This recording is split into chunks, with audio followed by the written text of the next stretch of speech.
نحمد و نصلی علی رسول الکریم اما بعد فاعوذ باللہ من الشیطان الرجیم بسم اللہ الرحمن الرحیم رب اشرح لی صدری ویسر لی امری واحلل عقدۃ من لسانی یفقہوا قولی ربی زدنی علما اللہم فقہنا فی الدین اللہم انی اسألک علما نافعا وعملا متقبلا ورزقا طیبا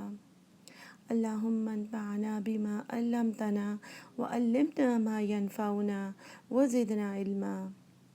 اللہم انی اعوذ بک من علم لا ينفع ومن قلب لا یخشع ومن نفس لا تشبع ومن دعوت لا يستجاب لها۔ بسم اللہ الرحمن الرحیم۔ آج جو ہے وہ آیات 153 آنورڈز ہم کریں گے۔ ویسے پچھلی کلاس میں بھی ہم نے 153 کر چکے ہیں۔ یا ایھا الذین آمنوا استعینوا بالصبر والصلاۃ، اے لوگو جو ایمان لائے ہو مدد مانگو ساتھ صبر کے اور نماز کے۔ ان اللہ مع الصابرین، بے شک اللہ تعالیٰ صبر کرنے والوں کے ساتھ ہے۔ بہت خوبصورت آیت ہے۔ آئی ہوپ کہ آپ کو موقع ملا ہو کسی پیپر پر لکھ کر اپنے سامنے کہیں لگانے کے لیے، بیکاز ہمیں اپنی زندگی میں بہت ساری چیزوں میں صبر کرنا ہوتا ہے۔ اگر ہم بہت باشعور زندگی گزاریں تو ہمیں بات بات پر صبر کرنا ہوتا ہے۔ اور جیسے کہ میں نے آپ کو بتایا تھا کہ صبر کی قسمیں ہوتی ہیں 3، تو اس میں یہی ہے کہ اگر آپ دیکھیں کہ آپ کو نیکی کرنے کے لیے بھی صبر کر، مطلب وہ بھی ایک صبر کی ٹائپ ہے،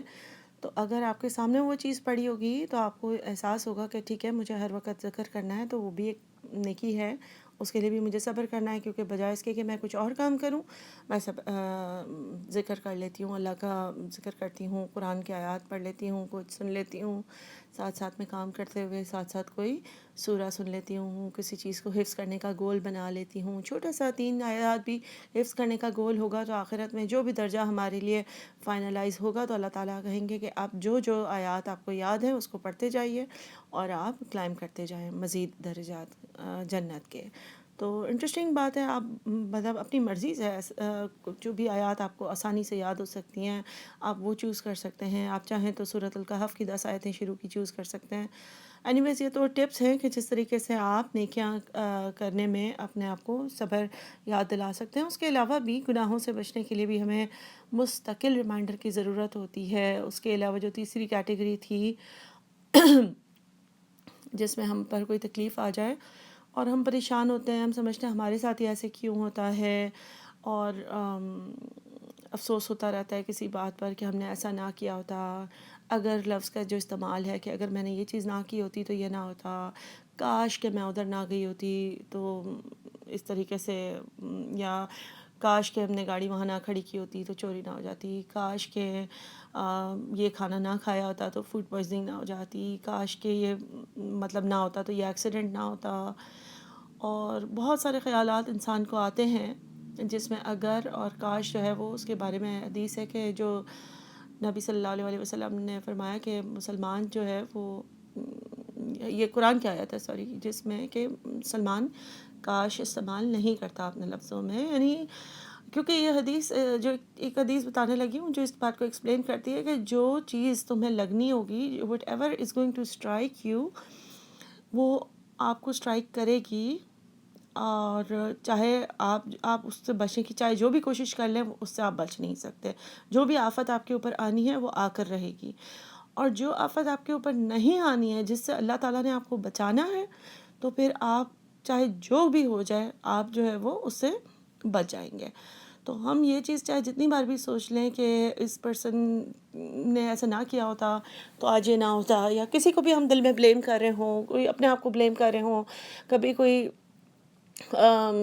غصہ آتا ہے کسی سے، کوئی چیز ٹوٹ جاتی ہے ہماری، کوئی چیز گم ہو جاتی ہے، ہم بچوں کو ڈانٹ رہے ہوتے ہیں، لیکن جو چیز ہونی ہے وہ ہو کر رہتی ہے۔ اور ویسے میں نے آپ کو پہلے بھی بتایا تھا نماز کے بعد کی جو دعا ہے، اللہم لا مانع لما آتیت ولا معطی لما منعت ولا ينفع ذا الجد منک الجد، اس کا مطلب ہے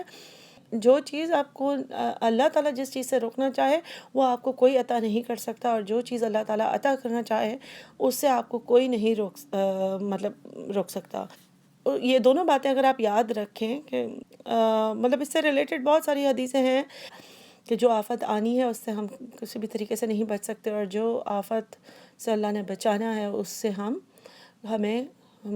مطلب وہ کسی طریقے سے بھی کوئی ہمیں مارنے کی کوشش کر لے یا تکلیف پہنچانے کی کوشش کر لے، وہ نہیں ہو سکتا۔ اس کے علاوہ ایک اور حدیث ہے اسی ریفرنس میں، وہ یہ ہے کہ جو انسان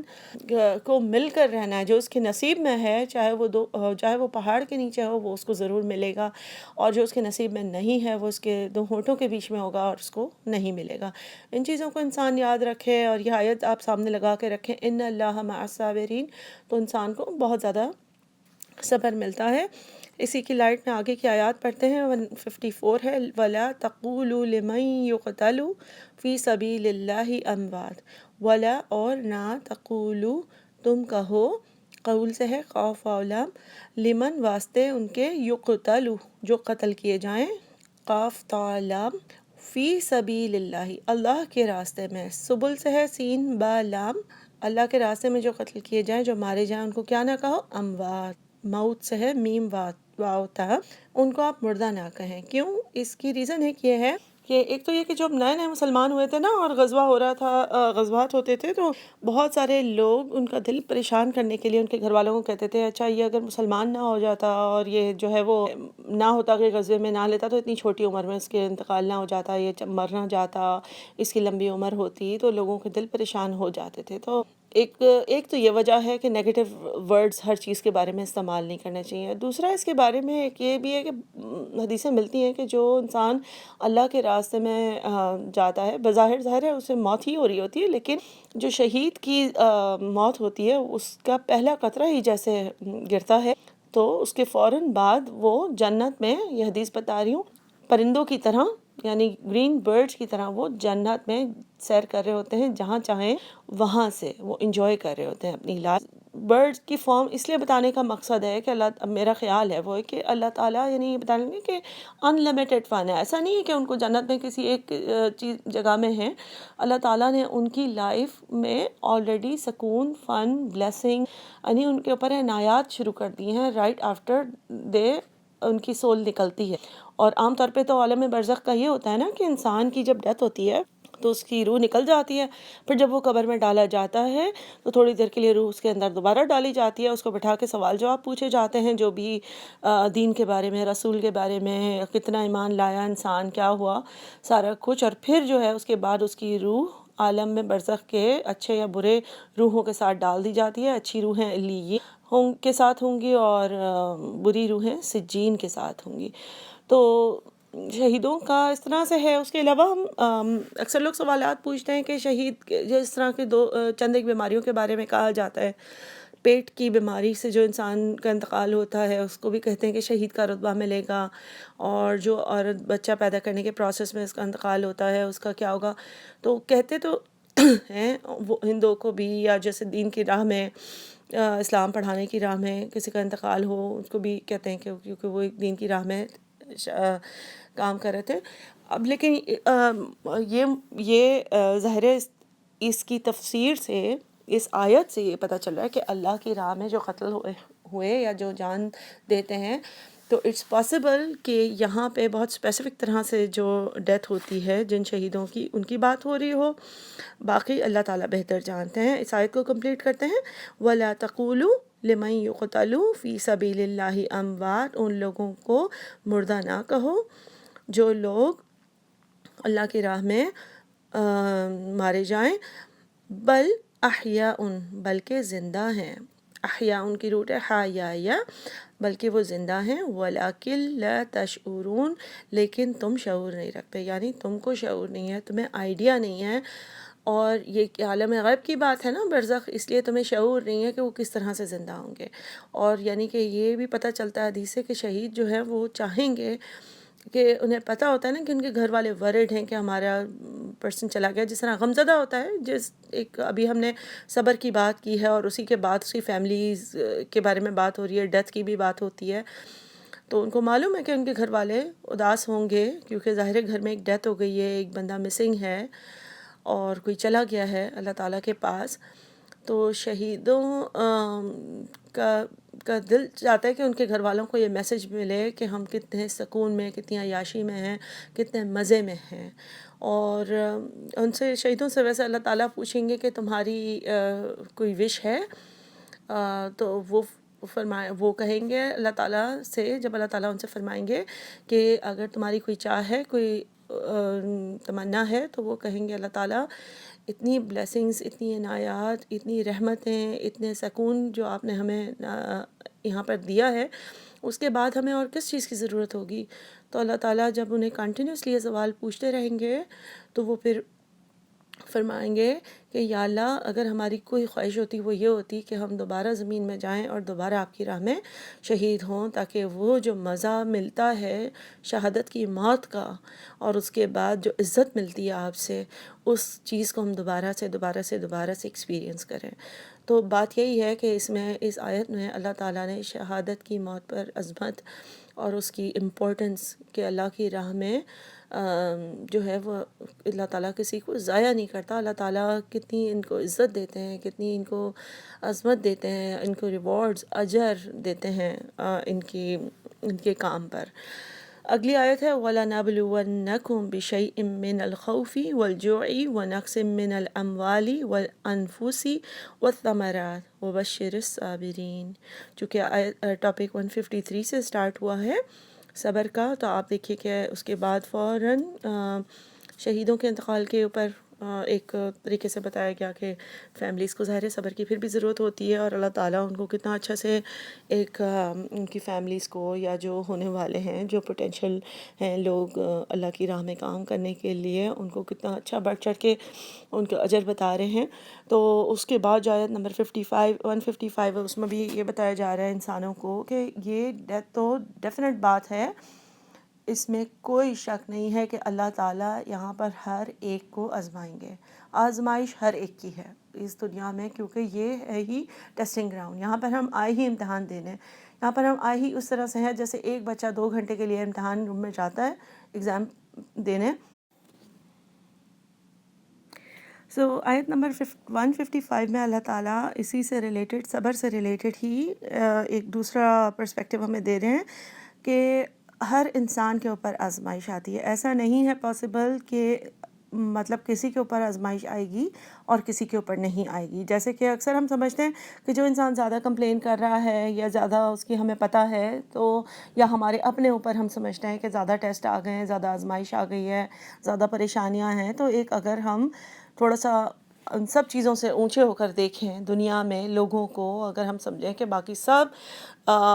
پپٹس ہیں اور ہم اوپر سے دیکھیں، تو یعنی یہی اللہ تعالیٰ یہ بتانے کی کوشش کریں کہ یہ آپ اگر ورڈ کو غور کریں، و اور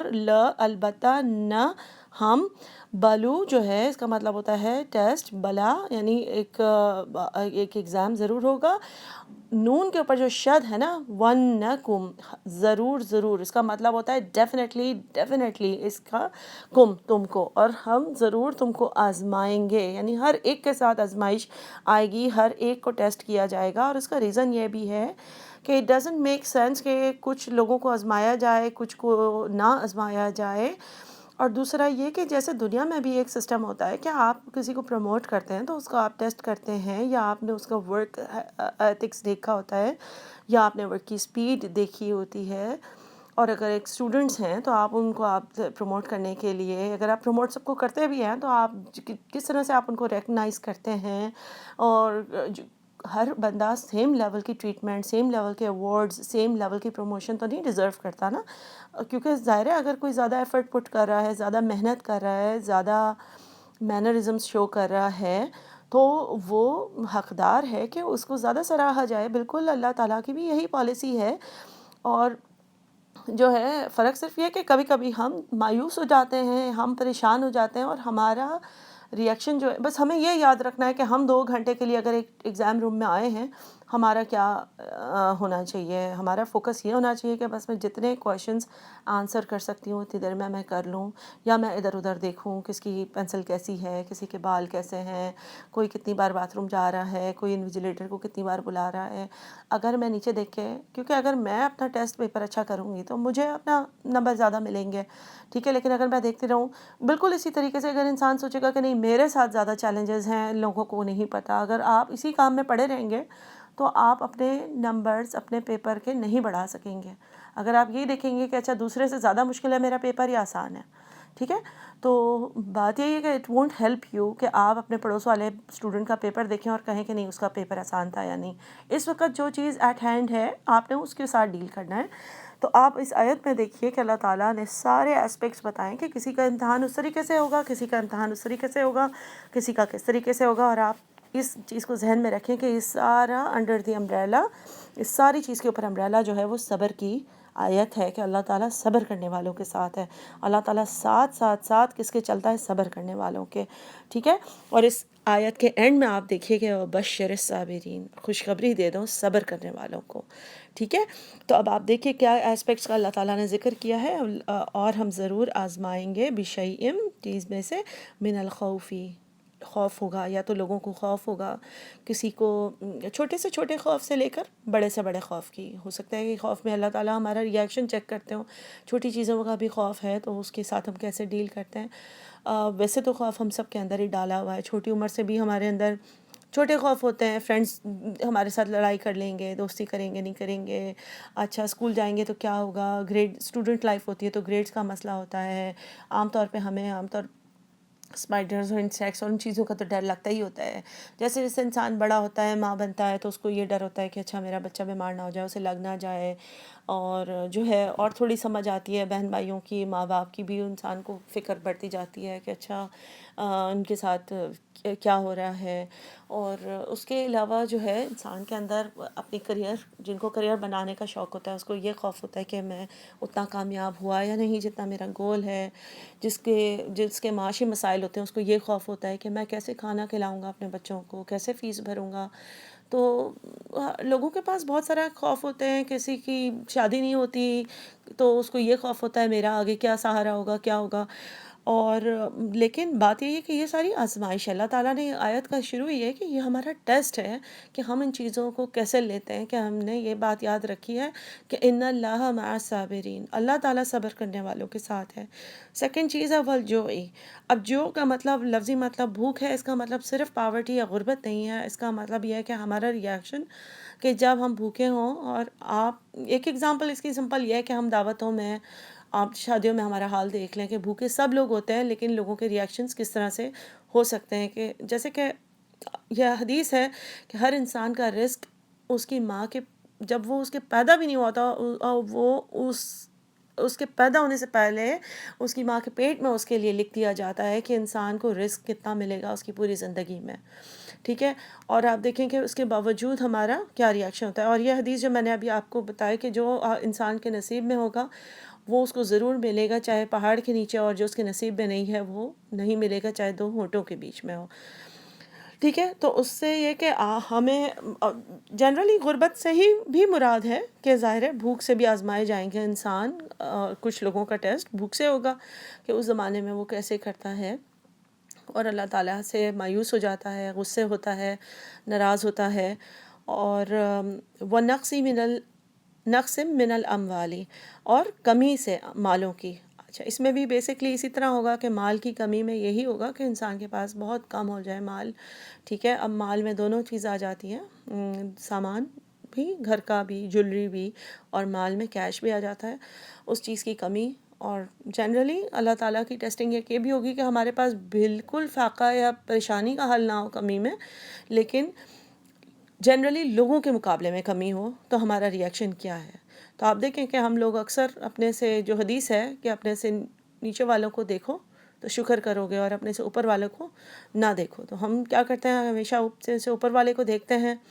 اور سوشل میڈیا نے اور بھی اس مسئلے کو خراب کر دیا ہے. ہم تصویریں دیکھتے ہیں لوگوں کی اور ہم سمجھتے ہیں کہ اچھا ان کے پاس تو کپڑے بھی سارے اچھے ہیں، اور ان کے جو ہے وہ یہ گاڑیاں بھی ایک سے ایک ہیں، جوتے بھی ایک سے ایک ہے، پرس بھی انہوں نے ہمیشہ میچنگ پہنا ہوتا ہے. یہ ساری چیزیں پھر تصویریں ڈالنے والے کو بھی نہیں ڈالنی چاہیے اس طریقے سے، کیونکہ یہ زندگی میں حسد، نظر، کینہ، بغض، لالچ، پریشانی، ڈپریشن، یہ سب چیزیں انکریز کرتی ہیں. اس کے علاوہ جو پریشانیاں اس طرف سے بھی آپ دیکھیں، وہ نقص من الاموال، یہ جس کے لیے اللہ تعالیٰ نے ٹیسٹ بنایا ہوتا ہے، آزمائش بنائی ہوتی ہے، ان کے دلوں میں کیا کیا چیزیں گزرتی ہیں. اور پھر فالتو میں ایک کمپیریزن، اپنے آپ کو اللہ کی یاد میں آکیوپائی کرنے کے بجائے ایسا بندہ یہی سوچتا رہتا ہے کہ کسی طریقے سے میرے پاس بھی مال آ جائے، یا آلریڈی مال ہو تو وہ یہی سوچتا ہے کہ اچھا بس جا کے میں بھی اسی کام میں لگی رہوں، میچنگ چیزیں خرید لوں، گھر کو بھی اسی طریقے سے ڈیکوریٹ کر لوں، پارٹی کروں تو پارٹی بھی اسی دھوم دھام سے ہونی چاہیے، اسی لیول کی تھیم پارٹیز ہونی چاہیے. اور جو ہے مطلب ینگ بھی، مطلب ہر چیز انسان کو یہی پریشانی ہوتی ہے کہ باقیوں کے پاس، یعنی کہ ہم وہی چیزیں دیکھتے رہتے ہیں کہ باقی لوگوں کے پاس مال، گاڑی، بنگلہ اور ان کی ٹریولز کی تصویریں دیکھتے ہیں. تو بات یہ کہ اصل آزمائش بھی ہے کہ اگر لوگوں کے پاس کمی ہو جائے، اللہ تعالیٰ کم کریں گے بالکل. کسی کا ٹیسٹ اس کے اوپر ہوگا، کسی کا ریلیشن شپ کے اوپر ہوگا، کسی کا بھوک کے اوپر ہوگا، کسی کو خوف ہوگا کہ میرا آگے کیا ہوگا. تو بات یہی ہے کہ ہمارے ری ایکشنز کیا ہوتے ہیں. پھر اگلی ہے والانفس. انفس میں ساری چیزیں آ جاتی ہیں، بیماری، اور بیماری بھی آ جاتی ہے، ڈیتھ بھی آ جاتی ہے کہ آپ نے لوز کر دیا، آپ نے یا ماں باپ کو، بہن بھائی کو، کسی بچے کو. بہت پیاری مطلب چیز ہوتی ہے. یا نفس میں اپنا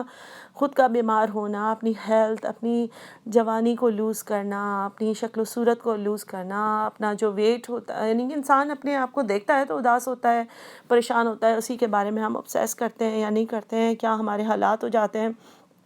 تو بات یہ کہ یہ بھی ایک آزمائش ہے کہ ہمارا کیا ری ایکشن ہے. ہم اسی چیز میں لگے رہتے ہیں کہ ہم بس اس چیز سے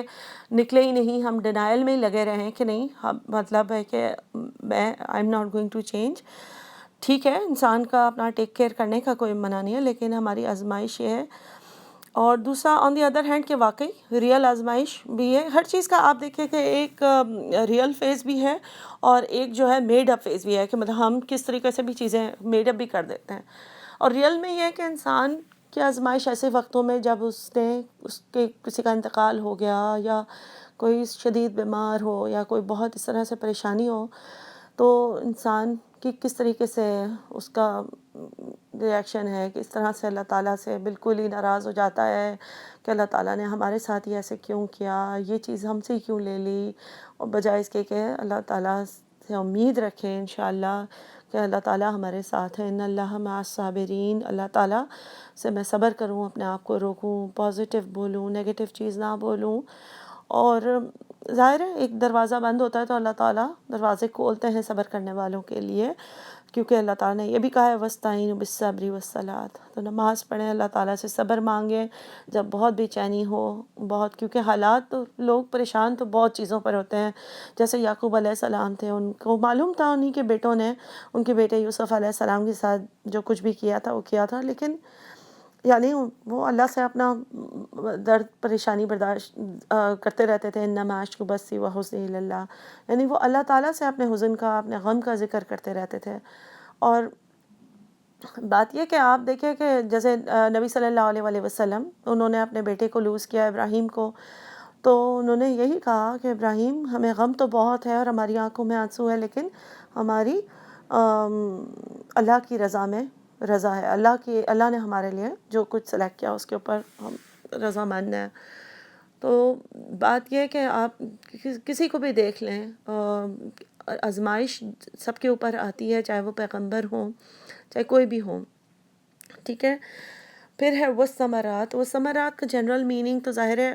پھل ہے، اور اسی لیے جیسے جس کی کھیتی ہوتی ہے یا فارمرز ہوتے ہیں ان کی ہارویسٹ کی بات بھی ہو رہی ہے کہ وہ خراب ہو جائے، یا مطلب بہت افسوس، بہت زیادہ غم اور رنج ہوتا ہوگا ان کو کہ جب انہوں نے پورے سیزن بیٹھ کے محنت کی ہوگی، زمین تیار کی ہوگی، سیڈز ڈالے ہوں گے، ویڈز نکالی ہوگی، جو بھی فرٹیلائز کیا ہوگا، پیسٹی سائڈز ڈالے ہوں گے، سب کچھ کیا ہوگا، اور وہ ان کی خراب ہو جائے کھیتی. کتنا غم ہوتا ہوگا محنت کے بعد. ٹھیک ہے، تو اللہ تعالیٰ نے آزمائش، اللہ نے شروع میں یہی کہا ہے وَلَنَبْلُوَنَّكُمْ، ضرور ہم آزمائیں گے. کسی کا بس پرچہ ایک چیز کا ہوگا، کسی کا دوسری چیز کا پرچہ ہوگا. ٹھیک ہے. اور ثمرات کا دوسرا میننگ تفسیر سے یہ بھی پتہ چلتا ہے کہ اولاد یعنی ثمرات ہی ہے نا، آگے ہماری ہارویسٹ کا پھل، ہماری محنت کا جو یعنی صلہ ہے ہر انسان کے جن کا بچے ہوتے ہیں کہ ہم نے کیسے ان کو ریز کیا. ظاہر ہے ایک عمر کے بعد تو اس طرح سے ذمہ داری نہیں بھی رہتی، لیکن کافی حد تک پیرنٹس کی ذمہ داری ہوتی ہے کہ انہوں نے بچوں کے اوپر کتنی محنت کی، اور اور اور مطلب یا وہ اپنے میں مصروف رہے ہیں کہ بس میں جو ہے کما لوں پیسے، میں مشہور ہو جاؤں، میرا کریئر بن جائے، مطلب میں جوان رہ جاؤں، میں فٹ رہ جاؤں، وہ ساری چیزوں میں لگا رہا بندہ. یا پھر اپنے بچوں کی اسلامی تعلیم کے اندر کہ میں آگے مسلمان جنریشن بڑی کرنی ہے، نبی کا مشن آگے بڑھانا ہے، آس پاس اور لوگوں کی ذمہ داری نہیں ہے، یہ میری ذمہ داری ہے، میرے بچوں کی ذمہ داری ہے، میرے بچوں کے آگے کے بچوں کی. لیکن ہم اس چیز کو پرسنلائزڈ مشن سمجھتے ہی نہیں ہے نا، ہم سمجھتے ہیں ہاں جی جنرل کام ہے. اس کے علاوہ یعنی دوسری طریقے سے جس طرح بچے چیلنج بن سکتے ہیں وہ یہ ہے کہ ایک طرف بندہ بالکل ٹائم نہ دے دین کی طرف، اور ان کی بھی دنیا ہی بنائے، ان کے آگے بھی رول ماڈلنگ یہی کرے کہ بڑے ہو کر آپ نے جو ہے وہ بہت ہی سکسیزفل بینکر بننا ہے یا انجینئر بننا ہے یا جو کچھ بھی بننا ہے. اور دوسری طرح سے بچے کس طرح آپ کی آزمائش بن سکتے ہیں وہ یہ ہے کہ آپ بچوں کے اوپر اور گھر کے اوپر اتنا ٹائم لگائیں کہ آپ کہیں کہ جی مجھے قرآن پڑھنے کا موقع ہی نہیں ملتا، میں بچوں میں بزی ہوں، مجھے کسی کلاس میں جانے کا، درس میں جانے کا ٹائم ہی نہیں ملتا، مجھے مطلب دین کے اوپر لوگوں کو ٹائم گزارنے کا وقت ہی نہیں ملتا، کہ وہ بچوں میں بچپن میں بڑے کرنے میں بزی ہوں گے، بڑے ہو جائیں گے تو پھر ان کو شادی کرنے میں بزی ہوں گے، کبھی ان کے لیے کمانے میں بزی ہوں گے کہ ان کی کالج کی، ان کی شادیوں کی فیس بھریں. تو بات یہ ہے کہ موقع یہ آزمائش ہے. آزمائش کا مطلب یہ کہ آپ کا ٹیسٹ ہے کہ آپ اس کے ساتھ کس طرح ہینڈلنگ کرتے ہیں. یہ نہیں ہے کہ اچھا آپ کی سچویشن یہ تھی. ٹھیک ہے، ہر بندے کی اللہ تعالیٰ کہہ رہے ہیں ایک سچویشن ڈالی جائے گی اور چیک کیا جائے گا کہ وہ کیسے کرتا ہے. بات یہ نہیں ہوگی کہ ٹھیک ہے یہ ہو گیا تھا. اور ظاہر ہے پھر جو جینوئن سچویشن ہوگی اس میں اللہ تعالیٰ ہی اپنی رحمت سے معافی جس طرح سے ہوگا. لیکن ہم ایسے نہیں کر سکتے کہ اپنی بس سچویشن کو ہر وقت ایک ایکسکیوز بنائیں اور کوئی ایفرٹ نہ کریں. اور پھر آگے سے آیت کی اینڈ ہے وہ بشر الصابرین، اور خوشخبری دے دیجئے صبر کرنے والوں کو. بہت اچھی یعنی بہت موٹیویٹنگ آیت ہے. صبر کے اوپر ساری ہی مطلب ہے کہ کافی اچھی ہے. اور اس ایک اور میں آپ کو بتا دوں کہ صبر کے ساتھ ڈیل کرنے کی نا 4 طریقے ہیں. ایک طریقہ ہے کہ ناراض ہونا، غصے ہونا اللہ سے کہ میرے ساتھ کیوں ہوا، میرے ساتھ ہی ایسے کیوں ہوتا ہے، پریشانی میرے اوپر ہی کیوں آتی ہے، تکلیف کیوں آ گئی میرے اوپر، اور اللہ سے دعا مانگنی ہی نہیں چاہیے، اور جو ہے دعا تو کبھی قبول ہی نہیں ہوتی ہے، اور مطلب میں تو بس یعنی ڈن ہو گیا ہوں. اور دوسرا لیول ہے پریشانی کے اوپر صبر کرنا، آفت کے اوپر، آزمائش کے اوپر، کہ ٹھیک ہے صبر کر لیا، اپنے آپ کو روک لیا. ٹھیک ہے. تھرڈ ہوتا ہے اللہ کی رضا میں راضی ہونا کہ جی ٹھیک ہے اللہ نے میرے لیے جو بھی فیصلہ کر لیا ٹھیک ہے. اور اس سے بھی اوپر کی جو کیٹیگری ہوتی ہے کہ نہ صرف غصے نہ ہونا بلکہ صبر کرنا. جو چیز ہو گئی، جو چیز گم ہو گئی، کوئی چوری ہو گئی، کوئی چیز گم ہو گئی آپ سے، کچھ ٹوٹ گیا، کوئی چلا گیا آپ کی زندگی سے اللہ کے پاس، کوئی بیمار ہو گیا، کوئی بچہ ایسا پیدا ہو گیا، کہیں کسی کا بچہ نہیں پیدا ہو رہا، کسی کی شادی نہیں ہو رہی، تو کسی بھی چیز کے اوپر صبر کرنا اور پھر یا پھر اللہ کی رضا میں راضی ہونا. اور اس سے بھی اوپر کی کیٹیگری ہے کہ شکر ادا کرنا آزمائش کے اوپر. بہت ہی مشکل چیز ہے، کافی تھیوری میں ظاہر ہوتی ہے چیزیں، لیکن ہمیں ہمیشہ گول بنانا چاہیے کہ ہمارا اگلا کل بہتر ہو. تو ویسے آپ کو بتا رہی ہوں سب سے جو ٹاپ کی جو چیز ہے وہ یہ ہے کہ اللہ کا شکر ادا کرنا. وہ کیسے کہ اللہ نے کسی بڑی پریشانی سے بچا لیا، یا اللہ نے میرے لیے وہ چیز اللہ نے خود میرے لیے کوئی چیز چوز کی بجائے اس کے کہ میری چیز جس میں کوئی غلطی ہوگی، کوئی خامی ہوگی، جو چیز میں مانگ رہی تھی اس سے. اور اس بات کا شکر ادا کرنا کہ ٹھیک ہے اللہ تعالیٰ نے پھر بھی ہمیں شکر کرنے والا، صبر کرنے والا بنایا. اس حالت میں بھی اللہ نے عزت رکھی ہے. کوئی بھی چیز پازیٹیو ایسپیکٹ ڈھونڈ کر اس کے اوپر فوکس کرنا بیسیکلی جو ہے وہ ٹاپ موسٹ طریقہ ہے صبر کرنے والے میں. ٹھیک ہے. تو وہ بات یہی ہے کہ یہ آیت بھی ہم پہلے کر چکے ہیں نا کہ مضبوط انسان، بہادر انسان وہ نہیں ہے کہ کسی پہلوان کو پچھاڑ دے. مضبوط انسان وہ ہے جو مشکل وقت میں اپنے آپ کو یا روک لے، یا جیسے غصے میں اپنے غصے کو ضبط کر لے. اور اب دیکھیں کہ ایوب علیہ السلام کی بیماری، 18 سال انہوں نے بیماری برداشت کی، اور صرف بیماری نہیں، ان سے سب کچھ لے لیا گیا، کیونکہ لوگ ان سے کہتے تھے کہ یعنی کہ ان کے پاس سب کچھ ہے تو آسان ہے ان کی پر دین فالو کرنا. تو ایک ایک کر کے سب چیز ان کی چلی گئی، اور 18 سال، 18 دن نہیں، 18 سال وہ بیمار رہے. اور آپ دیکھیے کتنی اولاد کی جو نوح علیہ السلام کے ساتھ آزمائش آئی ہوگی، کتنی سخت آزمائش ہوگی. تو آزمائشیں سب کے اوپر آئی ہیں، اور اللہ تعالیٰ جو ہے وہ ان کو، ہم سب کو تبھی اسٹرانگ رکھتے ہیں جب ہم اسٹرانگ رہنے کی کوشش کرتے ہیں. ظاہر ہے کوئی بھی چیز ہم کرنے کی کوشش کریں گے تو اللہ تعالیٰ اس میں ہمارا ساتھ دیں گے نا. پھر آیت نمبر 156 ہے، الذین اذا اصابتہم، وہ لوگ جنہیں جن کے اوپر جب پڑتی ہے مصیبت، کوئی مشکل، اصابتہم اور مصیبتن دونوں کا روٹ ہے سواد واو با، صعوب، مشکل، اس کا مطلب ہی چوٹ یا ضرب ہے، ٹھیک ہے، کراس. مشکل جب ان کے اوپر پڑتی ہے تو کیا کہتے ہیں؟ قالو، کہتے ہیں انا للہ و انا الیہ راجعون، بے شک ہم اللہ ہی کی طرف سے تھے اور اللہ ہی کی طرف ہم رجوع کرنے والے ہیں. اب کوئی چیز بھی انسان کی گم ہو جائے، ٹوٹ جائے، یا چوری ہو جائے، یا کوئی آپ کا انتقال کر جائے، یا کوئی بیمار ہو جائے، مطلب پریشانیاں ہر قسم کی ہوتی ہیں. ہم ایک پریشانی سے دوسری کو کمپیئر کر کے یہ نہیں کہہ سکتے کہ فلانے کی پریشانی کم ہے اور میری زیادہ ہے، یا فلانی دوست کی زیادہ ہے اور دوسری دوست کی کم ہے، اور بیسڈ آن کہ کس کی کیا سٹوری ہے، ٹھیک ہے، کیونکہ پرسپیکٹیوز بھی فرق ہوتے ہیں. کچھ لوگ منہ سے بتا رہے ہوتے ہیں کم، کچھ کام زیادہ بتا رہے ہوتے ہیں. اکثر میاں بیوی جن کی آپس میں نہیں بن رہی ہوتی ہے، وہ کتنے غم زدہ ہوتے ہیں اندر اندر، ان کی ٹوٹی ہوئی زندگی ہوتی ہے، ٹوٹی پھوٹی زندگی ہوتی ہے ان کی، ٹھیک ہے. ان کو کمپیئر کریں یا اس پرسن کو کمپیئر کریں، اس کے غم کو، جس کی شادی ہی نہیں ہو رہی ہے، یا اس کے غم کو کمپیئر کریں کہ جس کا بچہ ہو گیا ہے لیکن شدید بیمار، بہت ہی پریشان یا اب نارمل ہے، یا اس کو کمپیئر کریں کہ جس کا بچہ ہی نہیں ہے. تو آزمائش اللہ تعالیٰ نے ہر ایک کو ڈالی ہیں، جس کے پاس یا بچے ہیں اور اس کے پاس ان کو کھانا کھلانے کو پیسے نہیں ہیں، تعلیم دلانے کو پیسے نہیں ہیں، ٹھیک ہے. بات یہ ہے کہ تکلیف، پریشانی اللہ تعالیٰ نے ہر ایک کے لیے دی ہے. اگر آپ کو سب بلیسنگز دے دی ہیں تو وہ بھی ایک آزمائش ہے کہ آپ کس چیز کے اوپر اپنے ٹائم کو، اپنے پیسے کو خرچ کرتے ہیں. اگر ہم کچھ نہیں کر رہے، یہ زیادہ خطرناک بات ہے کہ ہم ریئلائز نہیں کر رہے کہ کیا کچھ ہمیں مل گیا ہے اور ہم اس میں سے اپنا حصہ نہیں ڈال رہے. ہم جواب دہ ہوں گے اگر دنیا میں کوئی انسان بھوکا مر رہا ہے، کیونکہ حدیث کے مطابق بے شک ہے کہ آپ کا پڑوسی اگر بھوکا مرتا ہے، لیکن آج کل جو دنیا چھوٹی ہو گئی ہے، جس طرح سے کریڈٹ کارڈ سے، پے پال سے پیمنٹس ہو سکتی ہیں، تو ہمارے پاس کوئی ریزن نہیں ہے کہ دنیا میں کوئی بندہ بھوکا سو رہا ہو. چیریٹی کی کوئی روک نہیں ہے، کوئی لمٹ نہیں ہے ہمارے پاس کہ ہمارے فریج بھرے پڑے ہوئے ہوں اور لوگوں کے پاس اگلا نوالا ہی نہ ہو، ٹھیک ہے. دوسری حدیث اس چیز کے بارے میں، انا للہ و انا الیہ راجعون کے بارے میں، یہ ہے کہ جو انسان اپنے ایک دکھ کے ایک وقت یہ کہتا ہے نا انا للہ و انا الیہ راجعون، لیکن پھر اس کو وہ دکھ، وہ تکلیف، یا کوئی ظلم اس نے سہا ہو، یا کوئی پریشانی اس کے اوپر آئی ہو، یا کوئی فاقوں کا زمانہ گزارا ہو، یا کوئی والدین کی موت، یا کچھ بھی اس کو چند سالوں کے بعد یاد آتی ہے،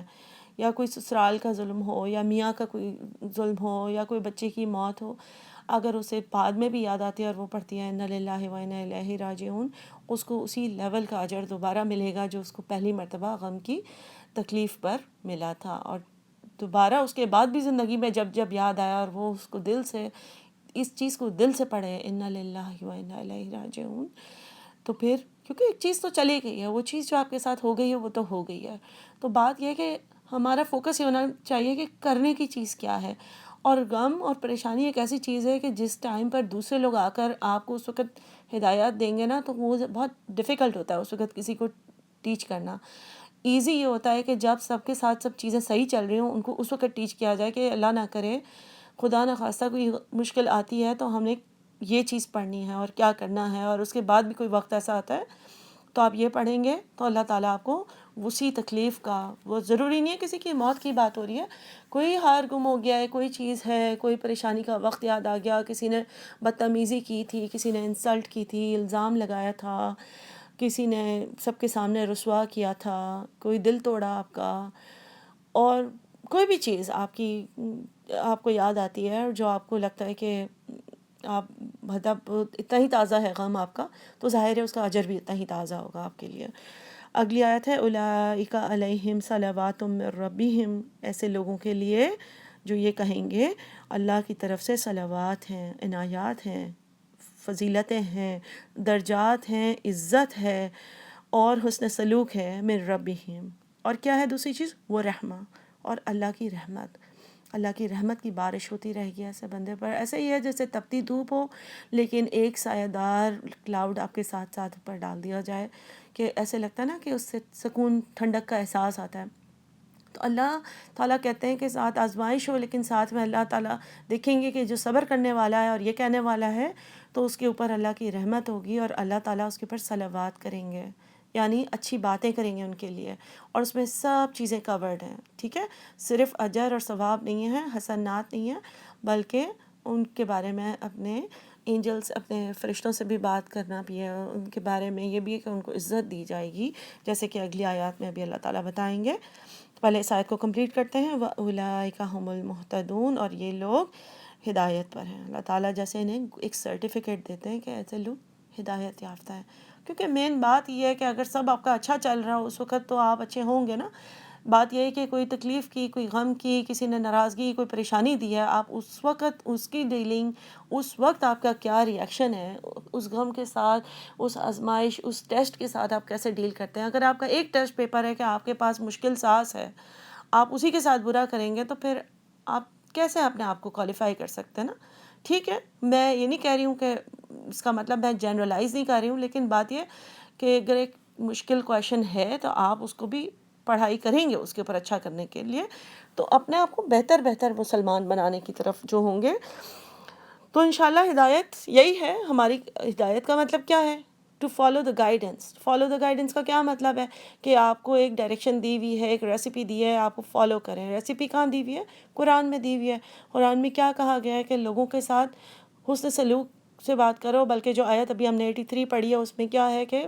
کچھ اور کام نہیں کر سکتے اچھا تو وَقُولُوا لِلَّهِ قُولُوا لِلنَّاسِ حُسْنًا، لوگوں سے بیوٹیفل ٹاک کرو، کائنڈ کی بھی بات نہیں ہو رہی، خوبصورت بات کرو۔ جو حسنہ کا مطلب یہ نہیں ہوتا کہ جو اگلا بندہ جس چیز کا مستحق ہے یا جو ڈیزرو کرتا ہے، حسنہ کا مطلب ہے جس چیز کا اگلا بندہ مستحق بھی نہیں ہے وہ چیز وہ دو، اگلے کو بات وہ کرو جو جس کا اگلا بندہ مستحق نہیں ہے، اس سے بڑھ کر بات کرو۔ تو وَأُولَئِکَ هُمُ الْمُهْتَدُونَ، ہم اپنی آزمائشیں دیکھ لیں، ہمیں کون سا ٹیسٹ پیپر ملا ہے اور اس کے اوپر کام کریں کہ اس کو ہم نے پاس کرنا ہے انشاءاللہ۔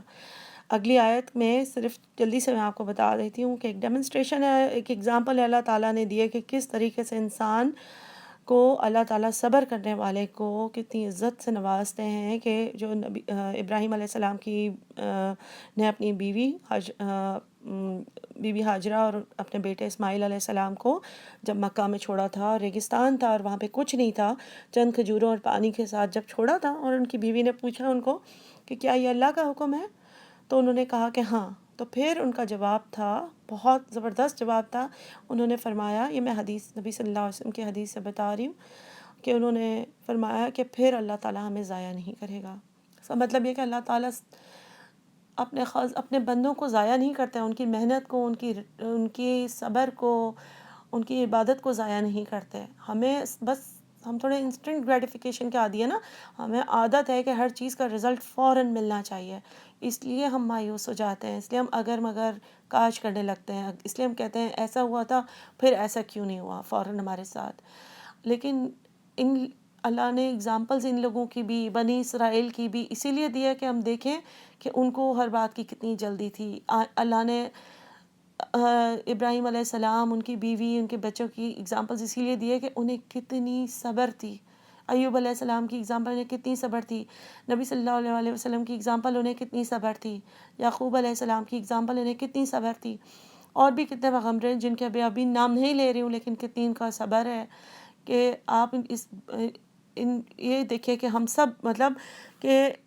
ایک عورت کو اور اس چھوٹے سے بچے کو، بیبی کو چھوڑا ہو اور کھانا تھوڑا سا ہی ہو تو ہمارا ریئیکشن یہ ہوگا کہ کیا کر رہے ہیں، ٹھیک ہے، لیکن ان کا حوصلہ یہ تھا کہ انہوں نے کہا اللہ پھر ہمیں ضائع نہیں کرے گا، اور ایسا ہی ہوا۔ اور یہ کہ وہ جب ایک پہاڑی سے دوسری پہاڑی جا رہی تھیں ان کے بیٹے کے رونے پر،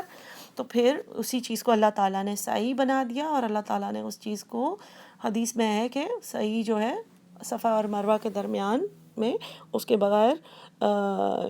جمرہ مکمل نہیں ہے۔ اور اللہ تعالیٰ نے اتنی عزت بخشی ایک عورت کو جس نے اتنی بھاگ دوڑ لگائی اور صبر کے ساتھ کام کیا اور اللہ کا ساتھ نہیں چھوڑا۔ آیت پڑھ دیتی ہوں، ان الصفا والمروۃ،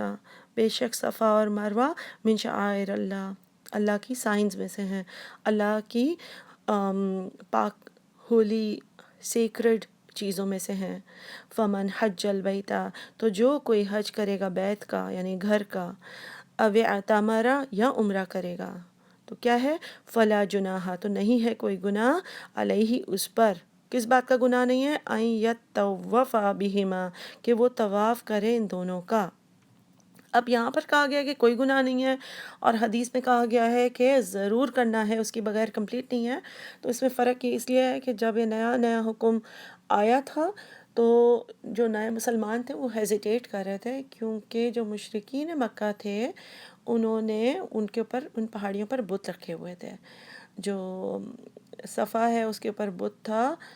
عیساف، اور جو مروہ ہے اس کے اوپر بت تھا نائلہ، اور وہ اس کی پوجا کرتے تھے۔ تو یہ مسلمان ڈر گئے کہ یہ ہم